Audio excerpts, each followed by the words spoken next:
online, on Radio Player, and on 106.6 FM. This is Wycombe Sound, the Wycombe Wanderers Show. Welcome along to the latest edition of the Wycombe Wanderers Show with myself, Colin, and Bob, looking back at what's been an eventful week, I suppose you'd call it. Indeed. Still really getting over Saturday. 2-0 down, going into half-time, and then all of a sudden we get one back and we end up winning 3-2. And then, of course, we had Tuesday night. Because you were quite despondent, as many fans were, I'm sure, at the 2-0 down bit.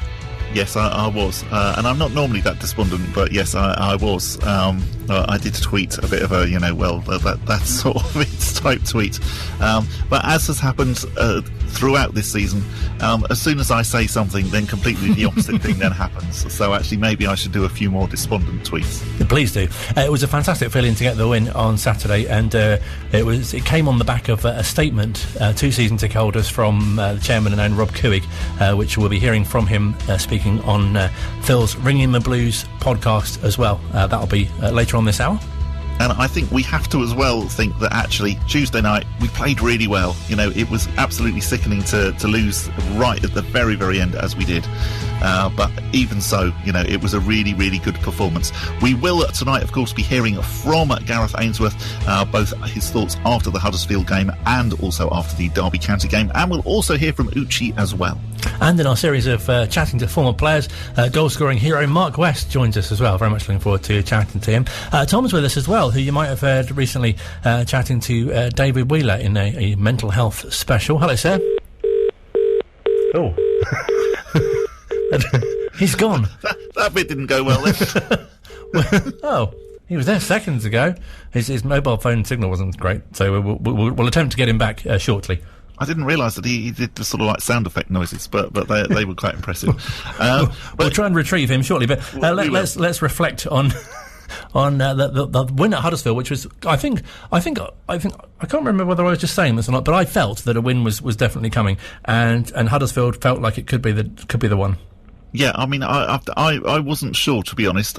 Sort of the way that everything had gone since the Preston game, I was beginning to think, oh goodness me, we keep now being upbeat before every game, and then actually, nothing's really happening. The fact that we lost Sheffield Wednesday, the Birmingham ball draw, so I wasn't really feeling it, to be honest. And when Huddersfield went ahead in the way that they did, where basically the entire defence stopped claiming offside, and the Huddersfield player sort of headed the easiest goal in the world past Ryan Alsop, it was very much oh goodness me, just even the manner of the goal just felt slightly depressing, and I'm sure the players probably thought that a little bit as well. Then to go 2-0 down, but the way that they came back was absolutely spectacular. Starting off with Anis scoring a super goal, and then the second half was just a dream, and it looked just a completely different side. We were unrecognisable in the second half compared to the first. It was a really, really good,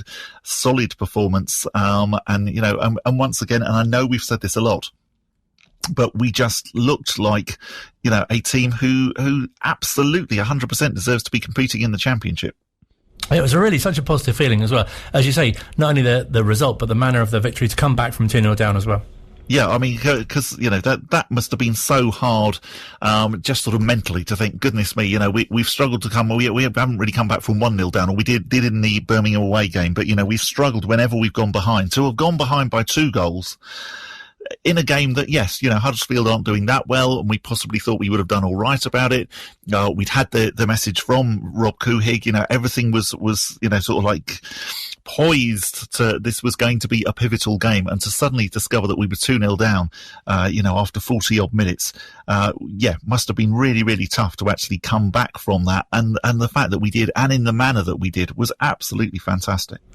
Great to get the thoughts of manager Gareth Ainsworth, who spoke to Matt for the club's website, accompanied by a lawnmower. It's hard to know what to say on Tuesday after such a disappointing night in Sheffield. 2-0 down again today, we're thinking, here we go again. But what character and what response from you boys? You must be so proud. Yeah, I know a lot of people would have been thinking, here we go again, but not me. I know what I've got, and I've said game by game, this is how we're going to do it. I asked for fight today. I thought we lacked a little bit of fight, especially when we went 2-0 down at Sheffield. and then a couple of goals against Forest going against you, a little bit of fight, and listen, I'm not having a go at anyone. It's normal, it's natural where you are in the league. We're in this league, we've deserved to be in this league, and I want to stay in this league, and I've asked for fight. Whatever happens, we're going to come out swinging in every single game, and that's the Wycombe way. That's what it has, and we just maybe lost that a little bit lately. And yeah, I'll take full responsibility for that. But today, I thought we were awesome. I thought we really were. 2 goals are again avoidable. The one on the second one, especially higher up, we can stop that. But let's not get this wrong. We could have scored 4 or 5 today. The boys really played well. Second half especially, I thought they were so brave. Really took the game to Huddersfield, stopped their absolute possession style, really stopped it, because they're good at what they do. They're good players, Hogg and Kuna and Benzi, some big names. But then the likes of Mehmeti and Wheeler and Knight, in that midfield, they stopped the way they played. The fullbacks were really brave, got really high, left Tafazoli and Stewart in the 2-on-2 at sometimes, but very capable 2-on-2. Really, really proud of the boys. I thought we put the game plan in place very well, especially second half. The goal just before half time is huge. Anis, what a player! What a player he's going to be. Graduate from the B team in a microwave, really. Rather than a slow cooker, because he's right in it now. He's in the thick of things, and he won't get a tougher challenge than this. But he's handling it, and he's becoming something special. So I'm really proud of him. That goal really gave us belief at half time, and I'm sure it did everyone at home. And then Darrell's had a great header, and Stewart's one off the line, hit the bar first off, one off the line first off. That's a true Wycombe performance going forward. Proud of him, and it's 4 hours home, so I can have a bit of a smile this time. There's nothing to fear now as they're going into a big game on Tuesday against Derby County. Such confidence to carry from today's game into that one? Nothing to fear at all. I spoke to Rob midweek, and he's of the same opinion of me. We want to be in this championship. We deserve to be in this championship. Too often we say about Wycombe first and isn't this quiet and all that. Let's try and drop that for now and go, right, let's stay in here. Let's stay in this championship. Listen, we're 10 points adrift. I'm not stupid. I know that's a tough ask. But we've got 18 games left. I know that's a lot of points to play for as well. So it's doable. It really is doable. And I have to credit Alex Samuel before the game in the dressing room. He said to the boys, write this story, boys. Let's write this story, because nobody will believe it. Nobody probably believed the stories last year or the year before, but let's write a new story. We can do this, and I'm really, really looking forward to seeing that week in, week out. That mentality, that focus and aggressive way of playing. Loved it. It's been tough. And it is my job. Football management's tough, but you get moments like these that make it all worthwhile. So thanks for everyone's support. Really appreciate it, and hopefully we can crack on with another win on Tuesday. It really did kind of set the mood, didn't it, for a great sort of victory, hopefully, on Tuesday. And really interesting to hear Gareth's words there. Yeah, I felt very much on Tuesday. What I really, really hoped was that it wasn't another disappointing performance in the way that the Sheffield Wednesday and the Birmingham City game were. And it definitely wasn't that at all. We did play really well. It was a really, really, competitive game. It was, considering that it was 2 teams at the wrong end of the championship table, it was an absolutely engrossing, really, really entertaining game. And it was just such a sucker punch at the end. Really felt for Ryan Alsop in particular, wearing the Mardi Gras kit on Mardi Gras Day, to concede we literally with seconds to go, the free kick coming off the post, and then Derby managing to score the the winner, Wisdom putting it in the net. Yeah, just as you can probably hear, I still haven't quite got over it really. But a great night for Anis, as we heard, and also Uche as well, who spoke to Alicia, who was on the show last week after the game. So 3 big points on the road to Uche. How much does that mean to the team? It's massive. I'm not gonna lie. I came here when I was at Watford, I think 2013, and I wasn't on the bench. I remember how it made me feel, and I think I went out on loan 2014, I think, and I remember how I felt, because I was just they didn't think I was good enough to play at this level. So when I came to the stadium, I remember, because I was sat in the stand there, So like I used that as some sort of like momentum to take into the game. That was just my thing, you know. So yeah, but listen, it's about the team, innit? But that's just something me personally I took it to the game. Yeah, and people might have written us off when we went 2-0 down. Did you guys always believe that you could get the win? Yeah, of course. Listen, I'm not gonna lie, man. I hate losing, and so does the team, and everyone's been burning just to win a game, and it's been tough. I can't lie. You know, I care so much, and it hurts me to lose. So listen, it's a great win. We've got work to do, and I'm excited. You know, like I said, we're gonna write a story. You know, that's what we're gonna do. So, and I'm happy for the players as well, because I'm with them. And they work hard and they're honest, and this is the most honest group of boys I've ever played with. So listen, it's a win, and you know we need to kick on now. And you had a great game personally, and you played a big part in winning that penalty. Did you not want to take it? Listen, I'm a striker. I want to score goals. I'm going to get my goals this season. I have no doubt. But listen, JJ's probably one of the best penalty takers in the Football League. So I've got to respect that, you know. So of course I want to score goals, but he's a penalty taker. Listen, it's an assist for me. That's the way I look at it. You know, I set up one. So listen, my goals will come. You know, I can do everything. So I believe. Yeah. And after such a strong performance, how are you feeling about Tuesday night and Derby County? Yeah, like I said, obviously games are coming thick and fast. So it's on to Tuesday now. But yeah, listen, I'm looking forward to it. And listen, to come back from 2-0 down to win 3-2, listen, if that's not a catalyst, then I don't know what it is. So even in the manner which we did, you know, Anis is a special player. You know, that goal before the second half, you know, great finish, great goal, and I see it. You know, he's gonna, you know, for me, you know, I'm on him all the time. He's one of my best mates there, and you know, he got us back in the game, and his all-round performance is very good. So, you know, listen, it's not only Anis. You know, we can talk about the whole team, but yeah, that goal for the first half finish gave us that belief. Great to hear from Uche. Shortly afterwards, the helicopter took off successfully, and he was taken to. It's very honest, is Uche, isn't he? Yes, no, he doesn't like to lie. Tom joins us as well, who, as we heard, spoke to Dave Wheeler about sort of mental health in football. Good evening, sir. Hiya, thanks for having me on. Oh, it's a pleasure. Thank you very much. So, what did you see in the team in that game at Huddersfield, which really thought, they've turned a bit of a corner here? Oh, I think he's gone with a whole new setup, really, and for the first time able to have that spine of Stewart and Tafazoli. Knight moves forward into the holding midfield role. With David Wheeler and Anis Mehmeti behind Uche. I think Uche's really been the key. He allows us to play with one up front, and we can really lead that line effectively, and just bodies bouncing off him, and he wins more fouls than...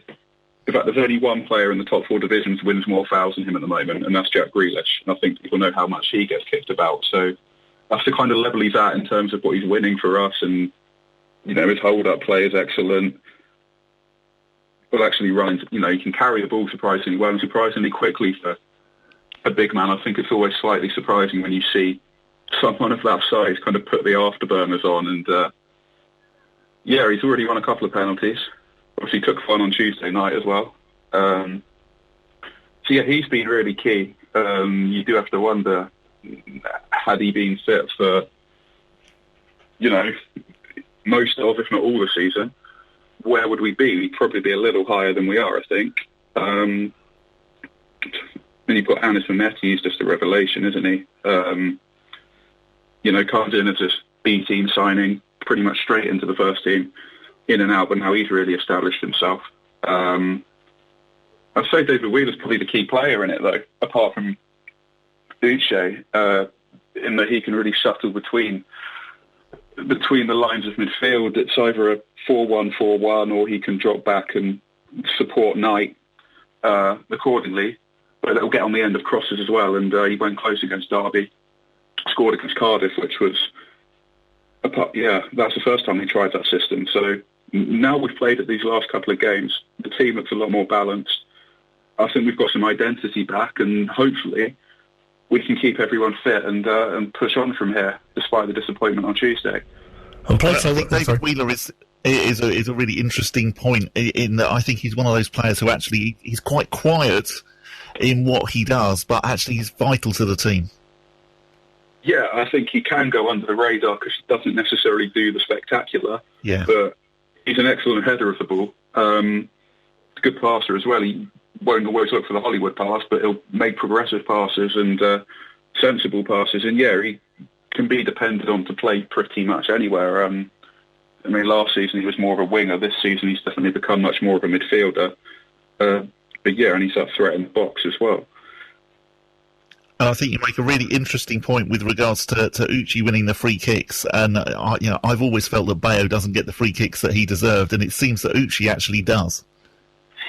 Yeah, although the interesting thing is he gives away about 5 fouls a game at the moment, which is, again, more than anyone in the top 4 divisions. But I think when he's winning as many as he is, he's winning almost as many. You benefit far more from that than you lose. But yeah, I agree about Bayo. I think he often gets unfairly penalised for his size and the assumption that if he's fouled, if a player's gone down, he must have fouled them. He's having a mobile target man like that makes such a difference. I mean, he's more than that as well. He's probably the most complete striker we've had under Ainsworth. I think one of those long-range efforts is going to fly in soon.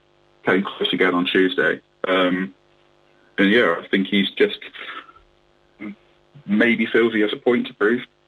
Not because of anything he'd done wrong, but just having been out so long, having come in as one of the big signings of the summer. But yeah, really, really, really hope we can keep him fit, and we'll see where we can go. It's a huge ask, but he's going to be vital if we're to pull it off. Yeah, I mean, with Uche, it was interesting to hear him say that actually he remembered being at Huddersfield when he was at Watford, and clearly had gone all the way up there. Like Gareth said, 4 hours on the coach, and then wasn't even in the squad. And so he clearly is somebody who feels that he's got points to prove to the other teams that he's played for, and I think that can only benefit us. Yeah, I think so. And he said when he signed that his aim was to be playing in the Championship by 25, which he's done. Playing at Hearts in Scotland, that's not a bad level. But yeah, this is where he wanted to be, and he's showing he can do it. And I think the more he scores, I think he's only going to get better. I mean, he is only 25. That's not quite into his peak years yet. I just hope we can keep hold of him. I get slightly worried if he continues like this. 1 or 2 others might be having a sniff in the summer. So it's fantastic to hear the thoughts of Tom there. Let's catch up with Gareth Ainsworth speaking to Matt after the Derby game. Gareth, after a performance that strong, you must have been thinking you could get all 3 or maybe 1, so to take away none must be heartbreaking. Listen, that is good enough for me. If we keep playing like that, we'll be absolutely fine. We were fantastic tonight. I cannot fault the boys at all. I can fault certain people tonight without a shadow of a doubt, but I'm not going into that because I keep going into this and it doesn't change. I am so proud of my boys. People know what I'm talking about, and I have got to just say, keep playing like that, boys. We'll be absolutely fine. That's 2 superb performances in a row, and particularly from Uche Ikpeazu, who had to obviously get his own confidence back on track after the misfortune in the first half. Yeah, I mean, he's some player, and he's going to be a tremendous asset to us. You know what? We'll be fine. We're playing like that, and we'll be fine. As long as I'm in charge of this club, that is good enough. And I'm so upset for the boys because they're gutted in there, but they don't need to be. Bring that again Saturday. Play for Wycombe Wanderers. Give me that. Good enough. Yeah, I think we deserved a second penalty, but it's tough to give a referee to give 2 penalties to the same team. But if it's happened, it's happened. Listen, I'm not going to get myself in trouble. My owner is 100% behind me when he sees my boys fighting like that. This whole club is just fighting and scrapping to stay in this Championship, and we keep playing like that, we'll do it. Tom, that must have been so encouraging to see such a great performance against Derby as well, even if the result wasn't quite what we're after. Yeah, I think you can look at Derby's league position, but they're one of the form teams. So yeah, a performance like that is promising. I'm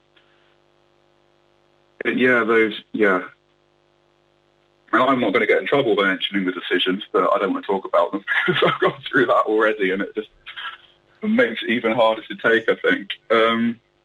But yeah, I think as long as Gareth will keep them motivated, emphasise the importance of the performance, and take that into Saturday, I think that's the important thing. Yeah, there's plenty to take from it. I know you need results at this stage, but there wasn't a lot more we could have done, frankly. And so disappointing to lose in stoppage time as well. I mean, to get a winner in stoppage time is very exciting, but obviously equally as disappointing to lose in that way as well. Oh, yeah, it's just a sucker punch. It was like the first day against Rotherham, although probably worse than that because of how well we played. And, I mean, even a point would have been disappointing. But, yeah, hopefully we can just take from the 92 minutes before that and, try and get that out of our system. I mean, we turned around from getting battered at Brentford to winning at Huddersfield within the space of a few games. I think, we've come back from worse than a last-minute winner against us. So, yeah. I think the important thing is that actually we put in a really good performance against Millwall. It will be very, very depressing to see another performance a bit like the Sheffield Wednesday game. So I really hope that actually we come out and perform well. Yeah, I don't see any reason why we wouldn't. And I mean, Millwall are another form team. They're probably not going to make the playoffs, but they're really motoring at the moment and up into the top half. Probably be a tougher game than it was when we faced them at Adams Park. But we're also playing better than we were that day. We've got pretty much everyone fit to choose from. What we lacked in that game was anything to match up to their aerial presence with Matt Smith, who's probably one of the best headers of a ball in this division. We've got Tafazoli now, so hopefully, touch wood, we're not put under so much pressure by him if he does start. But yeah, I don't think we'll revert to the kind of performance we saw against Wednesday. I think, as I said, we've got a system that's working now. The team looks balanced. There's probably going to be one or two changes. We've got games. We've got 2 games a week until mid-April, so you're going to have the odd change. But yeah, I think we've got a good foundation to work with now, and pick ourselves up and hopefully have the result to match the performance as well. So definitely, hopefully, those last 2 performances, real reason for optimism going forward. Tom, thanks a lot for your time. No problem, thanks for having me. Pleasure to speak with Tom, and hopefully he'll be appearing on future shows here at Wycombe Sound. Still to come, you can hear from Chairman Rob Couhig and Mark West on the way next. Love music, love talk, love Wycombe Sound. Second part of the Wycombe Wanderers show. Thank you very much indeed for listening. Still to come, we'll hear from Chairman Rob Couhig speaking on the Ringing the Blues podcast with Phil after that statement which he made ahead of the Huddersfield win. But if you're a regular listener to the show, you'll know that we often like to speak to former players, and I'm very pleased to say we can speak to an actual local hero and huge goal scorer from the 80s and 90s. Mark West is with us this evening. Hello, sir. Hey, how you doing? Very good, thank you. Thank you so much for speaking to us and for your time. It's great to have you on.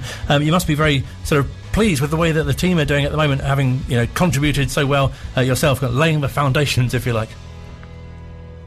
Yeah, well, to see them to get into the Championship was unbelievable. They've been climbing up the leagues, and they've done ever so well to get there. Obviously, I was just in the conference, and I was with them when they got into the old Division 3 and whatever. But to actually get into the Championship has been a great achievement. And during your time at the club, could you have imagined that they'd be in the second tier of English football? No, not when I started. I think we was just in the Isthmian League, Premier League when I started, and I don't think anybody would have said, that's a long time ago now. What's that? Nearly 40 years ago when I started. To say that Wycombe would be in the Championship would be, a pretty unbelievable thing. But, we slowly got a couple of promotions, and obviously Martin took it over, and obviously now Gareth's done a great job to get him into the Championship. It must have felt so special, though, during the time you were there. And as you say, when you sort of started as well, being a non-league club and, you're local, being local yourself as well, born in Stoke-on-Church, and, playing through the schools team as well, and getting to play for your hometown club must be especially sort of pleasing.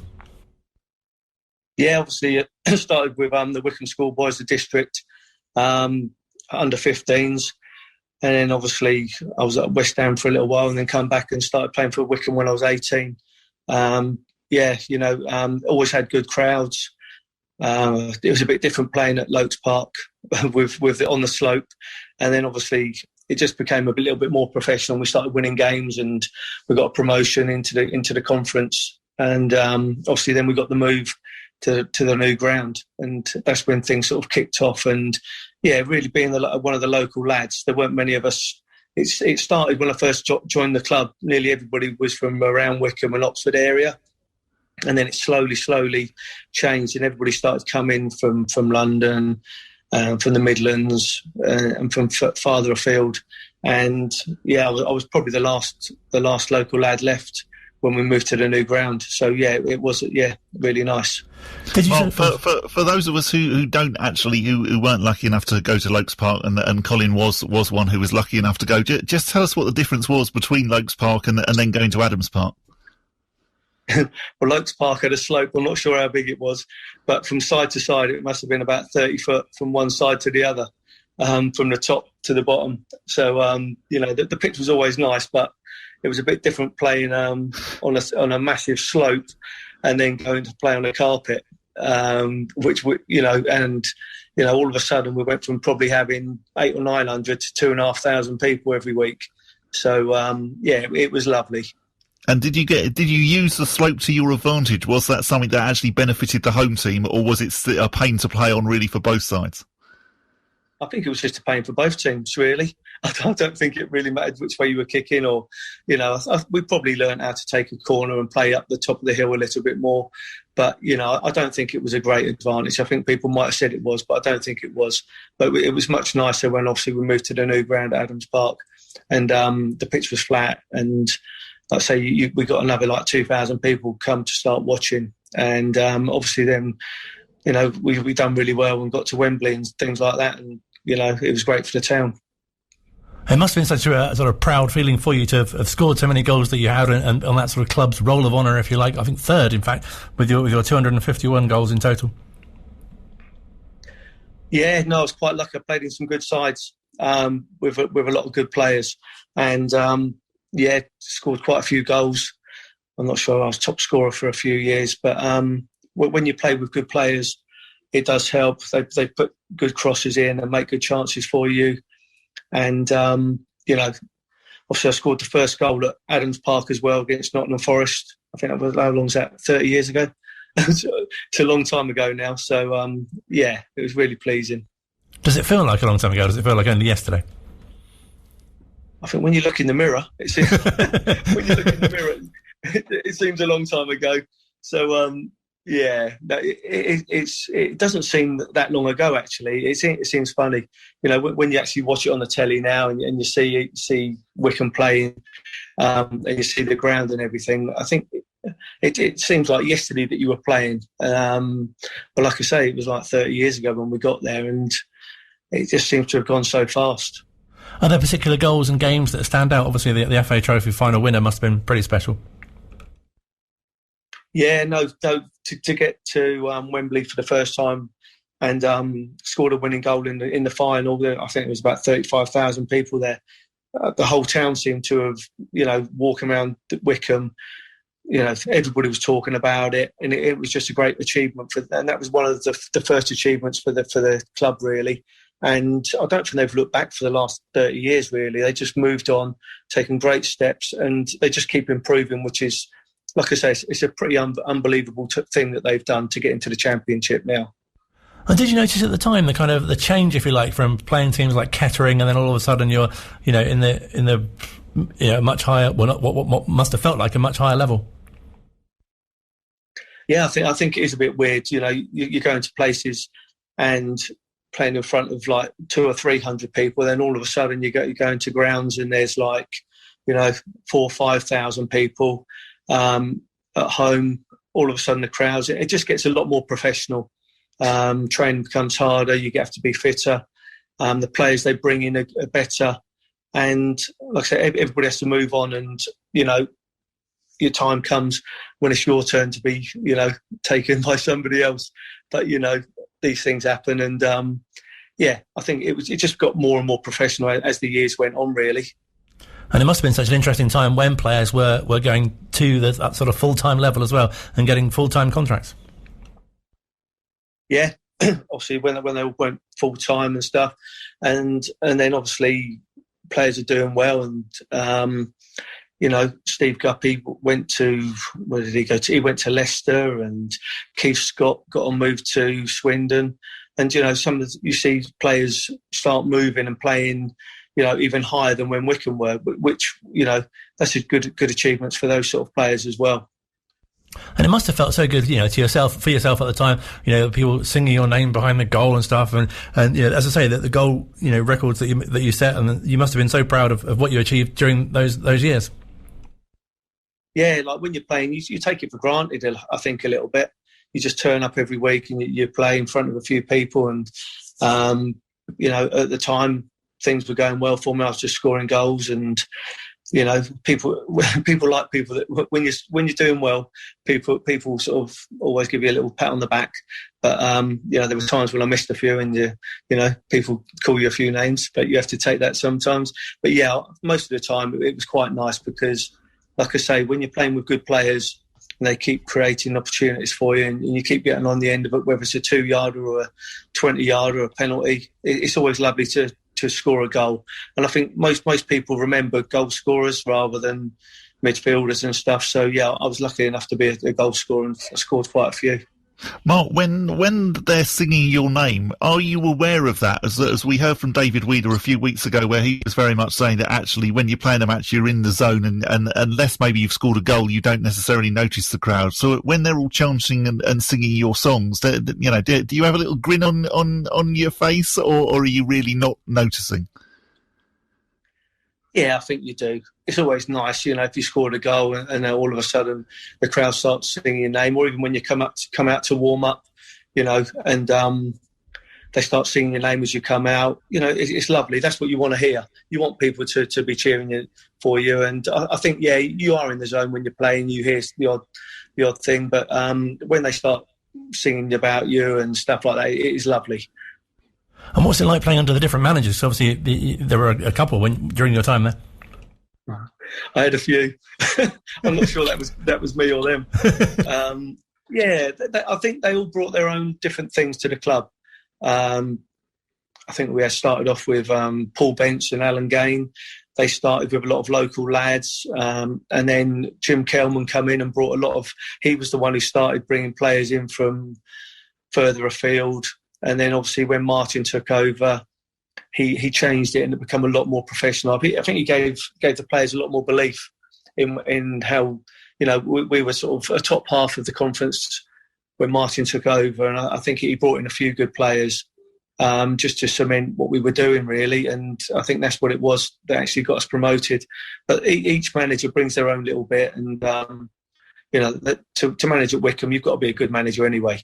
So you just take a little bit from each one of them, and you just keep trying to learn as you're going on.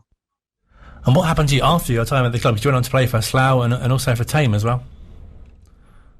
Yeah, left Wycombe and went to Slough. I didn't really want to be doing too much travelling after I finished. I was about 29 by the time I left Wycombe. So went to Slough. We got into the conference, and that was good there. Had 4 good years at Slough. Went to Farnborough. To be fair, I scored a few goals at Slough as well. So that was always nice. And Farnborough just for a year at Farnborough, and then I've ended up at Tame. That's where I'm managing now. I've been managing there for the last 12 years. So it keeps me busy. It must be so fantastic to still be involved in the game as well. I remember, it's always fascinating to hear, where former players are today. And I remember, as I say, years ago, reading that you're the manager at Tame, and great to hear that you're still doing that now. Yeah, I think the thing is, I don't think unless you've been in a football changing room, I don't think you understand the buzz. And actually being in a changing room, the banter, it's just so nice. You make a lot of friends in there, and we all keep in touch with each other, and and actually still being able to do it now, going training a couple of times a week, just being with the lads. I think it helps to keep you. I don't know about feeling young, but it does help, and I've really enjoyed my time being a manager as well. And how's the last 12 months been for you under the sort of the lockdown and the pandemic?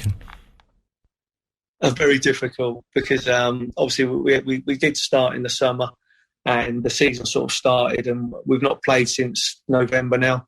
So I think we're waiting to hear whether or not we're going to be starting. I can't see it myself. I think we've still got about 30 league games to play. So even if we started now, I wouldn't think we'd be starting playing until the middle of March. So you can't play 30 games in that sort of time. So for me, I think they should just call it off and start. But it's been quite difficult. It's sort of been stop-start for a little while. So it will be nice, hopefully, in the summer, be able to start again and look forward to next season. It's great to hear that you're still, as you say, involved in the game, and also the link with Wycombe Wanderers as well, as you have so many happy memories there. Brilliant for JDT and Alan, who've instrumental in the Ex-Players Association. That must be something that you're really pleased to be involved with as well. Yeah, it's lovely. We have a dinner every year. We didn't have one last year, and everybody goes along. See a lot of old friends and everything, which is really nice. We managed to have a beer, but hopefully we might be able to have the dinner this year. But I think Wycombe's quite a family club. I think that's the thing. I don't think there'd be any other club, in football that does what Wycombe does with the Ex-Players Association. I think they do a great job, the people who run it. It's unbelievable what they do. And I think Gareth's doing a great job with what he's doing as well. Whether or not they can stay up, I think it's a long shot. Hopefully they can do that. Whatever happens, they've done really well anyway. Well, it's been great to speak to you. Thank you so much for your time, and also brilliant to, as a youngster, to watch you, and I'm sure many other fans will have enjoyed watching you play for the club and all the goals that you scored as well. Yeah, nice one. Thank you very much for having me on the show. Nice one. Pleasure. Thank you so much for your time. Mark West speaking to us here at Wycombe Sound. Love music, love talk, love Wycombe Sound. It's the final part of the Wycombe Wanderers show, or the third half, as we like to call it.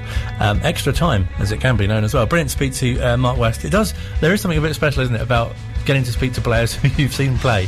It's obviously fantastic to hear, stories of players from other generations as well, but I think there's something a bit special about, if you'd have told me that, in 30 years you'll get to speak to Mark West, I'll be like, I don't see how. I think, you should take this even further, actually, because it's getting to speak to players who you've sung their songs. That's pretty special, really. No, absolutely. Very, very lucky. Keep listening out for more. Next week we have Matt Crossley on. From a similar era, and we're also speaking to former manager Brian Lee soon as well, so make sure you listen out for that.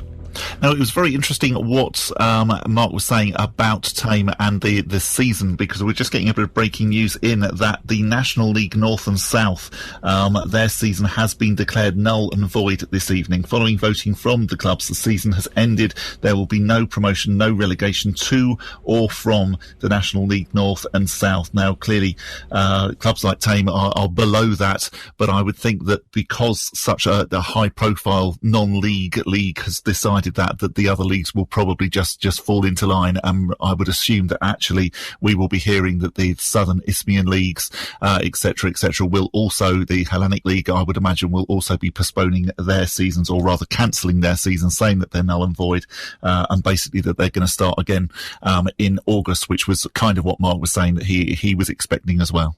Yeah, it is something that you could kind of sort of see coming and probably see with the best outcome, but interesting that it should happen around now. Yeah, absolutely. And and also again for Wycombe ladies, we've heard the same from them that that it's been so stop-start their season, and it hasn't even really got going yet, and I would imagine that probably the same thing will happen with them as well. No, definitely. So to move on, we had a little earlier on from our various chats that Rob Couhig made a statement to season ticket holders, which I guess was very interesting on a number of levels. Yeah, definitely. He was very much blaming himself partly for the expectations that he feels that he hadn't necessarily clearly communicated to Gareth, to the management team, and to the players at the beginning of the season. So, Phil on the Ringing the Blues podcast spoke to Rob to find out a bit more. Missy and I were talking. It's a great analogy for what we hope for the season.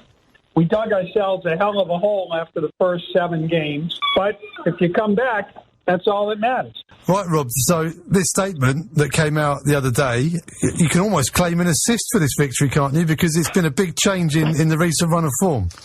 I don't know about all that. I'm not a believer in excuses. I don't excuse myself when I make a mistake. I take responsibility.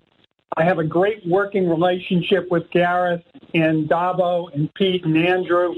And I just thought the fans, particularly those people who have put up their money, ought to know what our position was. And so, hopefully it helped a little bit. But I don't really believe much in all of that. I think that what wins a match is how the players play.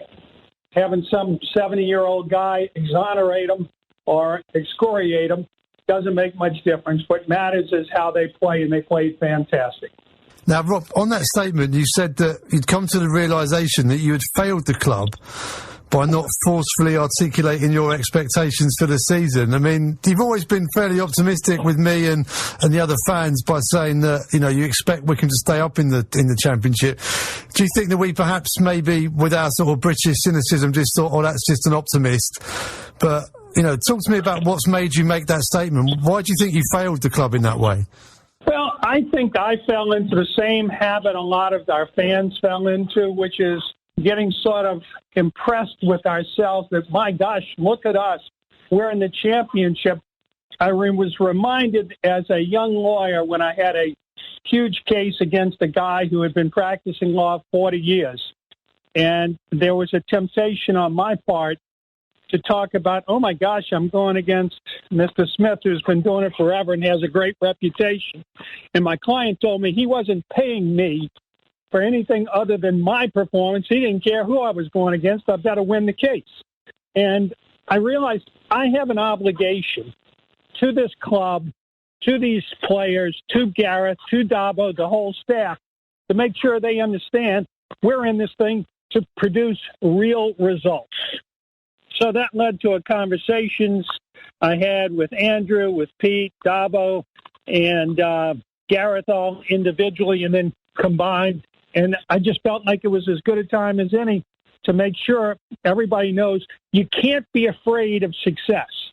And you can't be afraid of setting the bar high and going for it. It's our time. And obviously your relationship with Gareth and Dobbo and the players and everyone, that can be quite a private thing. But, I mean, what was the nature of those? Was it a heated conversation or was it a sort of a sit-down, quite rational chat? Well, for one thing, unlike every other conversation I've ever had of similar nature, I wasn't able to sit in an office or on a couch and look them in the eye. You're doing it over Zoom.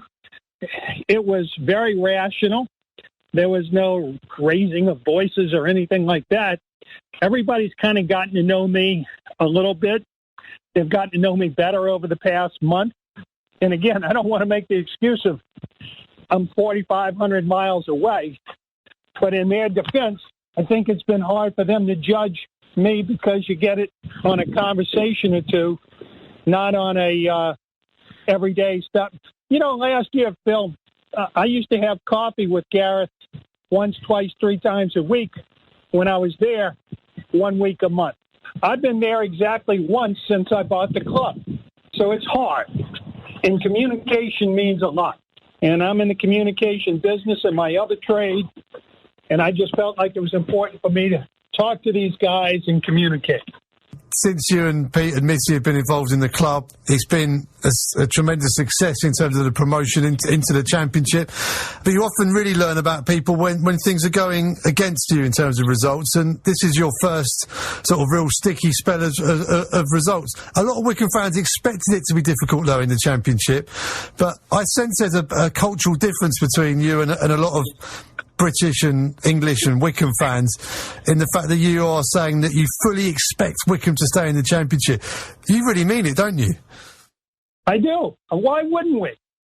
I mean, if we didn't expect to stay, why did we bother to go up? There are some things, Phil, I probably should have done earlier. We went through a decision-making process about the type of squad we were going to field, and we were comfortable with the squad. But if you notice, we've incrementally changed the squad out, which was fair. And look, I don't think the cultural difference is necessarily British versus American. There are plenty of people in America who will tell you I am a resolute, realistic optimist in anything I attempt to do. That doesn't mean I win every time, but it means there's going to be a battle for me to win, and I ain't going down easy anytime. And in that statement as well, you underlined your sort of commitment to Gareth and Dobbo and said that, in terms of job security, They're more secure than any other managers in professional football. If Wycombe make a big fight of it, but they do end up in League One, I'm guessing that stays the same? Yes. Yeah. Look, one of the things I wanted to communicate to them is they don't have to worry about what about this, what about that. We are a team. The way I manage is I have Andrew and Pete working with them and the players and so recruiting of players and the like. I'm going to evaluate all of us, but I am totally satisfied with the team we have put together. If nobody screws up in a way, and I'm not talking wins and losses, I'm talking about something that would be totally unforeseen, we're going to be here next year in the championship. If something untoward happens and we're in League One, it's going to be the same group of us making sure we come right back up to the championship.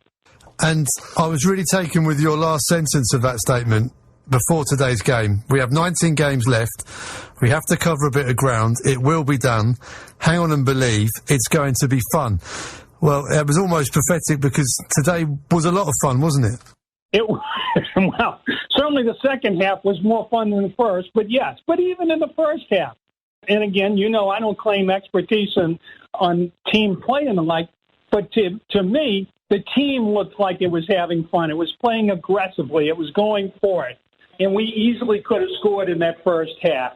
And so, yeah, it's going to be fun. It's not going to be easy. But, the great John F. Kennedy statement, why man goes to the moon? Not because it's easy, but because it's hard. Those things that you do that are hard, that you accomplish, those are the things that you remember when it's all over. Not that you went out and did what everybody expected you to do. And the other thing was about the players as well. You said the players need to perform at the level expected of a Championship League player and, to have a successful career. You say you want everyone in the squad to stay, but the performance and the results matter, no excuses. I mean, that is very squarely saying to the players, look, if you want to stay in the Championship, you want to stay at Wycombe Wanderers, it's down to you. You're giving them their own responsibility for their destiny. Absolutely. Look, I want them all. I love our players. We have a tremendous group of players. And the new guys that have come in have fit into the culture well. But they're all being paid as professionals in the championship. If they wanted to earn wages commensurate with League One, they could have played there. But they don't need that. They can be here. They all have the talent. And look, tough times are ahead. But we're going to play through it, and we're going to be fighting, and we're going to be, at the end of the day, shocking people one more time. Now, the other interesting thing, you've told the media team, no more Little Wycombe, no more sort of touristing around the Championship. That's fine. They're the club's employees. You're the chairman. A lot of the Wycombe fans have been a bit like, well, we still want to kind of do that and enjoy our time in the Championship regardless of the results. Do you understand where they're coming from? Maybe the Wycombe fans that saw Wycombe lose to the Metropolitan Police in the 80s and get knocked out of the club. Yeah, but I'm so sick of hearing that, Bill. I didn't know Wycombe was at the time. I keep going back to that day, and I don't know if you recall it, when we were in that forum and somebody asked me where I expected to be, and I said the Championship, and there were people who didn't guffaw. They were like, I don't know if we want to do that, almost afraid. I don't have time for that. I came to do something that had not been done before, to run a team on a financially stable basis and make progress and play in the Championship. That's what we're going to do. And Rob, so your rallying call to the fans then, you want them to say, look, we're not Little Wycombe anymore. We're here to make a go of this. Yeah. But look, they're fans. They pay their money. They take their chances and they can say whatever they want. But if they want to support this team, they have to start taking pride in authorship of a Championship team.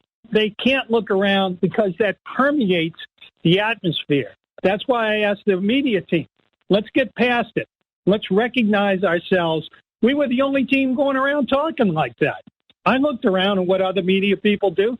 Nobody else was saying, oh, wow, we're going to be at such and such stadium. Isn't that cool? No, we're going to be there, and goddamn it, they ought to be a little nervous about us.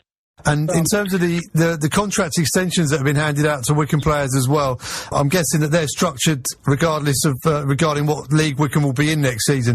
If the Great Escape happens, then fantastic. If not, then they'll be on, their contracts will reflect what division Wycombe are in next season. Every contract is unique. And all I can say about that is Pete and Andrew and I have set up a system where we're able to compete financially, whatever league we're in. Really, really interesting comments from Rob there. And it does give confidence, I suppose, I think, going forward as well. Yes, I mean, a really, really fascinating, sort of wide-ranging interview. And just, I think sort of coming out of it, you just think he clearly really, really does want us to stay in the Championship. I completely understand what he's saying about the whole, we've possibly made too much of the fact that, you know, we've been to the City Ground, we've been to Hillsborough, and we've been saying, oh, wow.